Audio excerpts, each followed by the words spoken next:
આ તરફ ભાવનગર મહાનગરપાલિકાના હોદ્દેદારોના નામ પણ જાહેર થયા। ઉષા તલરેજા બન્યા શહેરના મેયર। સ્ટેન્ડિંગ કમિટીના ચેરમેન પદે કિશન મહેતાની નિમણૂક।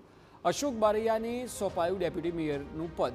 પક્ષના નેતાની જવાબદારી લાલભાવાળાને સોંપાઈ। રિંકુ માંગુકિયાને મનપાના દંડકનું પદ અપાયું। ભાવનગર મનપામાં અનેક વર્ષોથી ભાજપનું શાસન છે, ત્યારે નવનિયુક્ત હોદ્દેદારોએ જણાવ્યું હતું કે તેમની પ્રથમ જવાબદારી શહેરના વિકાસ કાર્યોને આગળ વધારવાની રહેશે। કઈ રીતે ઝડપથી વિકાસ કાર્યોને પૂર્ણ કરી શકાય તેના પર પણ ધ્યાન અપાશે।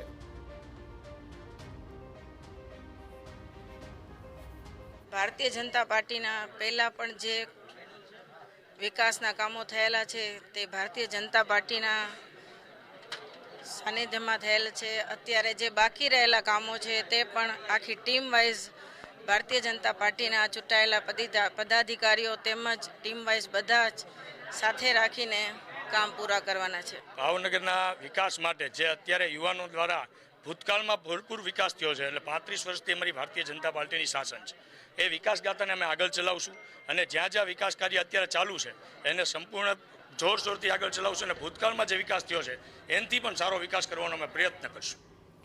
જ્ઞાતિના સમીકરણો પર ધ્યાન આપી પદાધિકારીઓની નિમણૂક કરાઈ છે। મેયર સિંધી સમાજમાંથી છે, ડેપ્યુટી મેયર કોળી સમાજમાંથી, જ્યારે standing committee chairman Kishan Mehta બ્રાહ્મણ સમાજમાંથી આવે છે। શાસક પક્ષના નેતા લાલભાવાળા ક્ષત્રિય સમાજમાંથી આવે છે। પૂર્વ વિધાનસભામાંથી 3 અને જીતુ વાઘાણીના વિસ્તારમાંથી 2 ઉમેદવારોની પસંદગી થઈ છે, તો પદ ન મળતા કેટલાક નેતાઓ નારાજ પણ છે, જો કે ભાજપ શહેર પ્રમુખે તેને નકારી છે।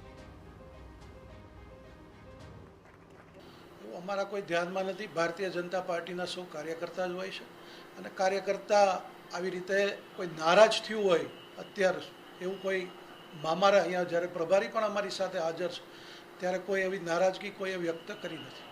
અત્યારે તો જે મુખ્ય યુવાનો, ખાસ કરીને સ્ટેન્ડિંગ ચેરમેન અને બાકીના હોદ્દેદારો છે તે યુવા મેયર સિવાય બાકીના યુવાનોની પસંદગી કરવામાં આવી છે, ત્યારે કહી શકાય કે આવનારા દિવસોમાં ભાવનગરમાં વિકાસ કરવો ખૂબ જ અગત્યનો છે અને આ જે હોદ્દેદારોની નિમણૂક થઈ છે તેના માટે પણ મોટી જવાબદારી આવી છે। ત્યારે ભારતીય જનતા પાર્ટી દ્વારા જ્ઞાતિના સમીકરણો અને ધ્યાનમાં રાખીને હોદ્દેદારોની નિમણૂક થઈ છે। કેમેરા પર્સન રાજેશ રાઠોડ સાથે અજીત ગઢવી, TV9 ભાવનગર।